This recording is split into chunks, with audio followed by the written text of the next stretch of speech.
ክቡራን ተመልካቾች አብራችሁን ስላላችሁ ደስ ይለናል። አብሮነታችሁ እንዲቀጥልም በዚሁ በአክብሮት እንጋብዛለን። የ1447ኛ ዓመተ ሂጅራ ኢድ አል-አድሃ አረፋ በዓል የኢድ ፕሮግራሞችን ከዚሁ ከኤንቢሲ ስቱዲዮ በቀጥታ ስርጭት ወደ እናንተ እያደረስን እንገኛለን። እናንተም ደግሞ እንኳን አደረሳችሁ መልእክቶቻችሁን በተለያዩ የሶሻል ሚዲያ አማራጮቻችን እንድታደርሱን ከወዲሁ እንጋብዛለን። እኛም ደግሞ እዚህ በዓል ነው የኢድ አል-አድሃ በተለይ የአረፋ በዓል ሲሆን የአንድነት መሰብሰቢያ ብዙዎች ደግሞ ከሌሎች በዓላት የሚለየው ከተማ ላይ ያሉ ወጣቶች ወይም ደግሞ የእምነቱ ተከታዮች በዓሉ ሲደርስ ወደ ክፍለ ሀገር ሄደው ወደ ቤተሰቦቻቸው ጋር ሄደው ምንም አስቸጋሪ ነገር እስካልገጠማቸው በስተቀር የማይቀሩበት ጊዜ ነው። መተጫጫም ጊዜ ነው።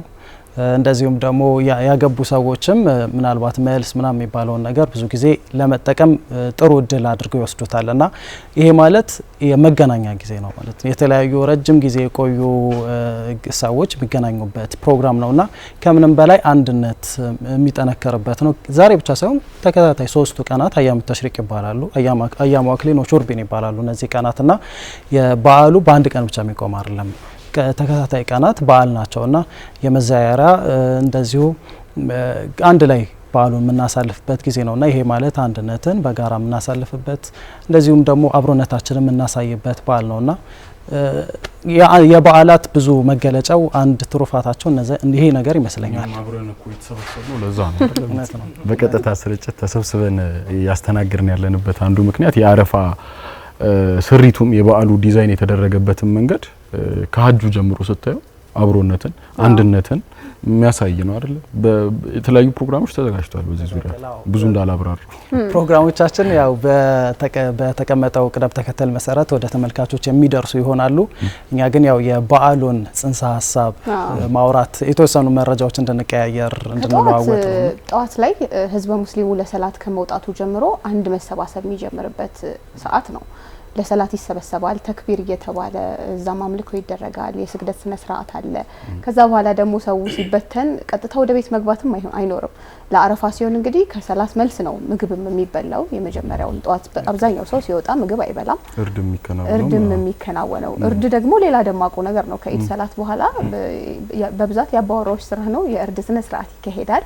እርድ ስነ ስርዓቱ ላይ ደግሞ የማንም ቤት ባዶውን የማይበቃ ጾሙን የማይታደርበት በዓላት መካከል አንደኛው ነው አረፋ። የትኛውም ሰው ደግሞ እርዱን ሲያካሂድ ከጎኑ ከጎረቤቱ ከቤተሰቡ ከዘመዱ አስቀድሞ ከዛ ነው ወደ ቤቱ ደግሞ የሚያስገባው። ያ አለ።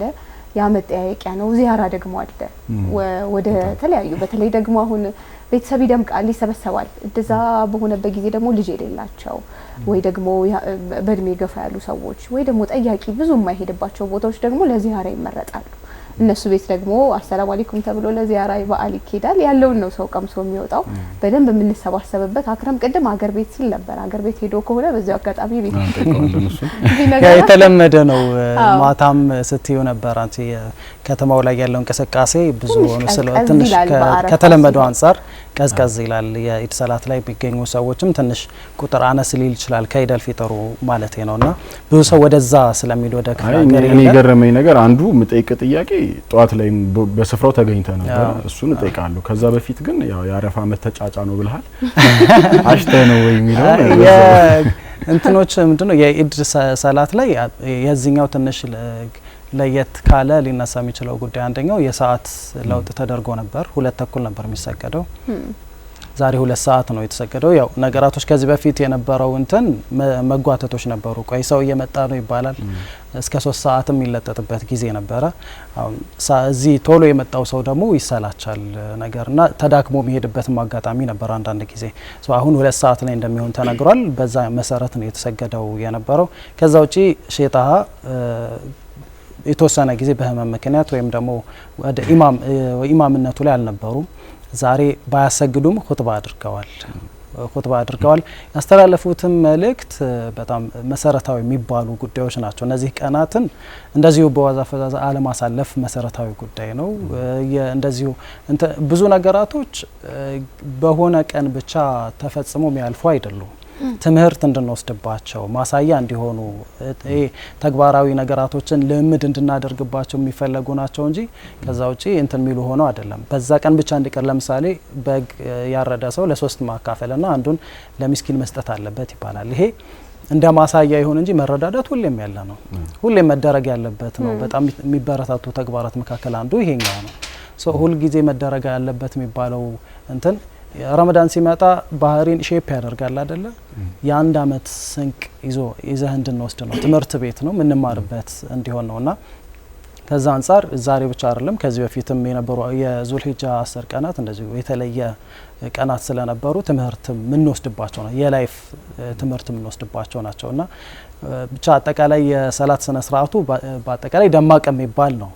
2 ሰዓትም ስለነበረ ሰለን ዋነኛ ጥያቄ እየሸሸው ነው እኮ የጠበቀኝ ለምንድን ነው የምትሸሸው?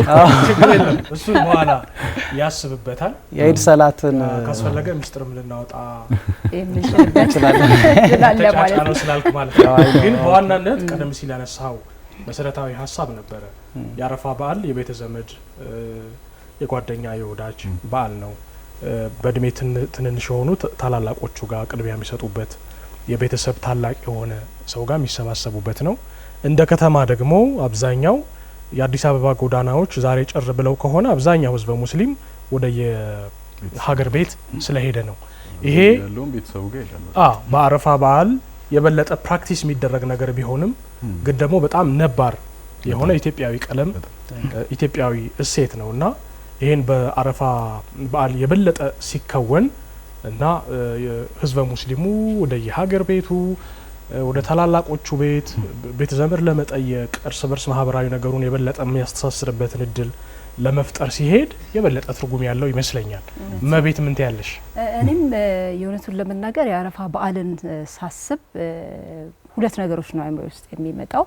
አንደኛ ማህበራዊ ፋይዳው ነው ዋናው እናንተም የገለጻችሁት ማለት ነው። ሌላው የሃይማኖት ጠቀሜታው ነው። የሃይማኖት ጠቀሜታው ራሱ የአረፋ በዓል የመስዋዕትነት በዓል ነው አይደለ? የፍቅር በዓል ነው፣ የመታዘዝም በዓል ነው አይደለ? ፈጣሪን የመታዘዝ በዓል ነው። ምናልባትም እንደ ሃይማኖቱ አስተምሮ መሰረት ነብይ ኢብራሂም ልጃቸውን መስዋዕት ለማድረግ እስማኤልን መስዋዕት ለማድረግ የፈጣሪን ትእዛዝ ብቻ ለማክበር ብለው ሄደው መስዋዕት ለማድረግ ሊሰውት ነበረ። ነገር ግን ሁሉ ነገር ተቀይሯልና በመስዋዕትነት ውስጥ ሁሉ ጊዜ ድል እንዳለ አንደኛ ማሳያ ነው። ሰው ከፈጣሪው ጋር ያለው ትስስር በጣም ጠንካራ መሆኑን ማሳያ ማስተማሪያም ጭምር ነው። በፈተና ውስጥም ሆነ ቢሆን ሁሉ ጊዜ ፈጣሪን ማመን ትልቅ ነገር እንደሆነ ማሳያም ጭምር ነው።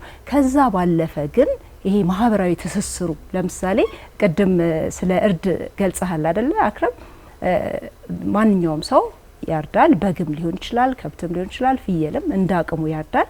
ለ3 ነው ስጋው የሚከፈለው። በጣም የሚገርም ነው።